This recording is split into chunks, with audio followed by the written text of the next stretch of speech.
Democratic presidential candidate Andrew Yang is defending his stance on climate change in a CBS This Morning broadcast exclusive interview. Yang told Anthony Mason he is not giving up on the planet by advocating for the government to move people to higher ground to avoid rising sea levels. He says he believes it's a necessary step in adapting the United States to a changing world. You say on your website it's worse than you think. Yep, it is. Unless you think it's terrible, then you're right. You've also said we're 10 years too late. Yes, also true. And there are some people who have criticized you for essentially kind of throwing up your hands.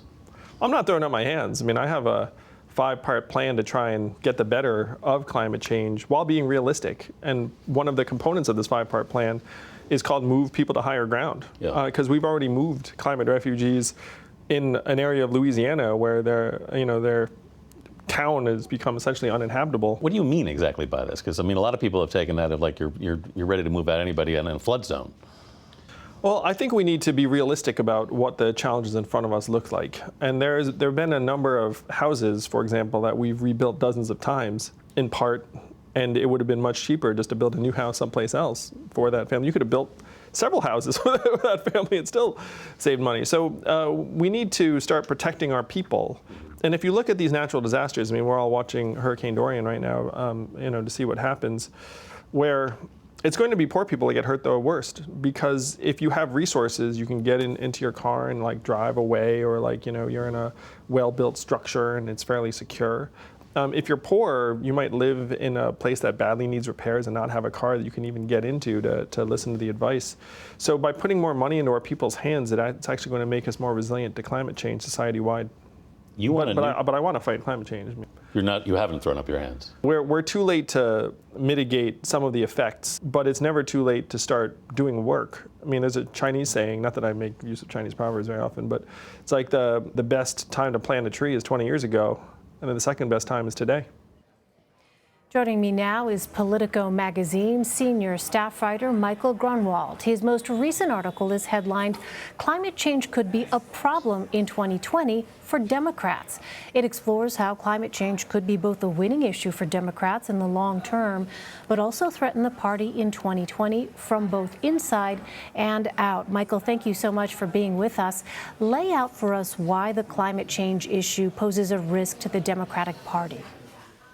Well, sure. I mean, sort of President Trump's brand of climate denial, where he's saying that, windmills cause cancer and, we need to be digging more coal and pulling us out of the Paris Agreement and essentially just denying that climate is a problem at all. That's very unpopular.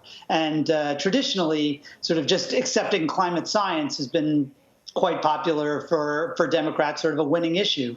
The problem is when it comes to doing something about it, the Democrats are proposing radical action. Essentially, every major Democrat has proposed to decarbonize the economy by 2050, which is exactly in line, with what the UN scientists say is necessary, but it really is going to create a lot of disruption in society, and that is less popular, and it's certainly more politically risky. When you're talking about radicalism, most Americans don't think of themselves as radicals. Well, and Michael, you also explained some of the long-term risks for Republicans on climate change. What are those? Well, the obvious risk is that for the last decade, they've been wrong. Republicans have denied that this is a problem generally, and most of the Republicans who have acknowledged it's a problem have pretty quickly become sort of ex-politicians. You hear a lot about it from Republicans who have lost, have been now lately you're starting to hear a little bit more like, okay, we're acknowledging that this is a problem, but there still hasn't been a lot of action. And in the long run, in the same way that gay marriage, which in 2004 a lot of people would have said was a really dangerous issue for Democrats and probably caused them some problems, now gay marriage is considered popular, and you see plenty of Republicans saying they support it. Climate right now, though, is in the long run, we may all realize that this is something that society needed to deal with. But in 2020, it's not clear whether the kind of major major things we're talking about, getting rid of the coal industry, changing the way we live, changing the way we do agriculture, those aren't slam dunks, even if they are for scientists. Well, you touched on this a moment ago. Moderate Democrats and Republicans might not be in favor of a Green New Deal, but why do its supporters see it as the necessary step to take? Well, look, there's sort of two kinds of radicalism we're talking about, right? One is the idea that we really have to make radical substantive changes in the way we deal with climate, in the way we use energy, in the way we do transportation. And there, the supporters of the Green New Deal would say, we support it because that's what the scientists say is necessary. And in fact, you're seeing a lot of moderate Democrats, the sort of Beto O'Rourke's and Amy Klobuchar and Joe Biden, they're all on board with these pretty radical proposals to decarbonize the economy towards this net zero by 2050. The Green New Deal also adds a sort of beyond climate element when they're saying to fix the climate crisis, we essentially have to transform our politics. We need universal health care. We need a universal job guarantee. Essentially, we need a fairer economy and a fairer political system that changes the power of the oil industry, the power of the coal industry, lots of changes that aren't necessarily directly related to climate. And there, a lot of moderates are saying, like, wait a minute, we're already asking a lot of people by talking about these $5 trillion, $10 trillion climate plans that the scientists say are necessary. Universal health care, which may or may not be a good thing, but it's certainly not part of this climate emergency. And if we're saying that kind of everything is emergency, that climate is just sort of one of these emergencies like jobs and healthcare and environmental justice, then we're sort of really downplaying the climate emergency and just turning it into another political issue, sort of part of this sort of socialist revolution that you're hearing a lot from a few candidates. Well, there is a figure from the Brookings Institution that you cite. 13 states with the highest per capita emissions all voted for Trump in 2016, while the 8 states with the lowest per capita emissions voted for Hillary Clinton. So what are the implications of that on the general election, where climate change is likely to play one of its largest roles to date? Well, I think it's important to note that some of those right now, those red states that are pretty fossil fueled, places like Georgia, which you're suddenly seeing a huge solar boom.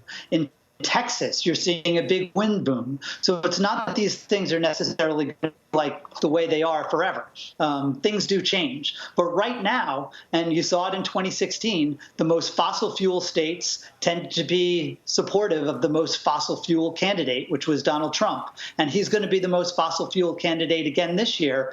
And you're going to see the Democrat, whether it's a sort of very far left candidate like Bernie Sanders or a more centrist candidate like Joe Biden, they're going to be calling for very big changes in states that use a lot of fossil fuels. And that's politically risky, even if it isn't necessarily, politically suicidal. And again, just bottom line it for us. What does the science say actually needs to be done to effectively tackle climate change? And how close is the U.S. to actually achieving that? Well, the science is pretty much with the Green New Dealers. It says that essentially the IPCC, which is the major UN scientific policymaking body, has recommended that to avoid 2 degrees Celsius, which would really be catastrophic, that kind of warming by 2050, we're essentially going to have to reduce our net emissions to zero by then.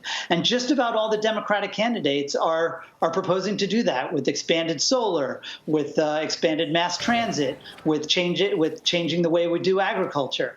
So that the science is calling for a very heavy lift, but the progressives who are correctly saying, like, hey, this massive upheaval is going to be necessary, we need World War II mobilization, they can't also say, oh, yeah, and then, it's going to be no big deal for people. Everybody's going to be cool with it. It's very politically risky to call for massive change, but it is true that massive change is needed. All right, we'll see how it plays out. Michael Grunwald, thanks so much for joining us.